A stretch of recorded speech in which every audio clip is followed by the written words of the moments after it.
음식물 쓰레기 반입량이 늘어나다 보니 재활용 시설에서 대규모 폭발이 일어난 것 아니냐는 의혹에 노동계의 재조사 요구가 거세지고 있습니다. 사고 발생 당시와 같은 조건을 만들어 놓고 메탄가스 발생 여부를 측정해보자는 겁니다. 도의원들도 전주 리사이클링 타운을 방문해 메탄가스가 왜 저류조에서 대거 발생했는지 근본 원인을 밝혀야 한다며 대책을 촉구했습니다. 전재훈 기자입니다. 음식물을 발효시켜 메탄가스를 발생시킨 뒤 찌꺼기만을 임시 보관하는 지하 저류조 건물. 지난 5월 저류조 상층에서 대규모 폭발이 발생해 지금까지 1명이 숨지고 4명이 투병 중입니다.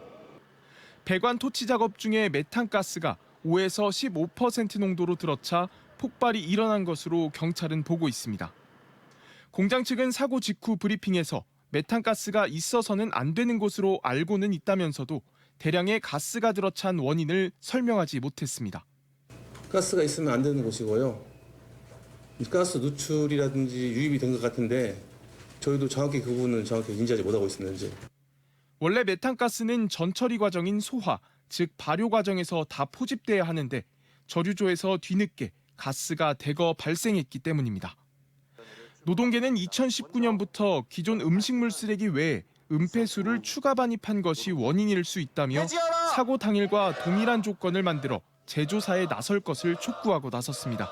원래 발생하지 않았어야 될 장소에 메탄이 발생한 이유가 무엇인지 조사가 필요하다에 대해서 이야기를 했고, 지난 2016년 완공된 전주 리사이클링 타운은 2년 만인 2018년에 공정과 설비를 변경하는 작업을 추진했습니다. 종전에는 음식물 쓰레기가 들어오면 소화조에서 발효시켜 메탄을 포집한 뒤 전기를 만들고 찌꺼기를 탈수한 뒤 퇴비로 만들었지만 이 퇴비화 과정을 없앴습니다. 한 달 이상이 소요되는 퇴비화를 중단하고 하루면 처리가 가능한 건조 방식을 도입한 것.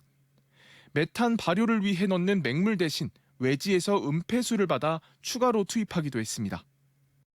종전보다 유기물질 공급이 늘어나고 처리 속도가 빨라지면서 가스 포집 시간이 부족해 저류조에서 뒤늦게 발효가 진행된 것 아니냐는 말이 나오는 이유입니다. 충분하게 저류조에 체류를 하게 돼서 나오게 됐다면은 저류조에서 가스가 발생이 안 됐을 가능성이 크겠죠. 과도한 원료 투입이 메탄 발생의 원인이라는 의문이 커지는 상황. 전북도 의원들도 사고 발생 80여일 만에 현장을 찾아 근본 원인에 대한 철저한 조사를 촉구했습니다. 과연 정상적으로 가동이 되고 또 시스템에 문제가 없는지, 그다음에 인명이 왜 피해가 있는지, 그다음에 잦은 사고가 있는지 그걸 둘러볼 계획입니다. 전주 리사이클링 타운은 도의원들의 언론 동행 요구마저도 차단한 채 극도로 예민하게 보안 유지에 주력하는 모습입니다. MBC 뉴스 전재웅입니다.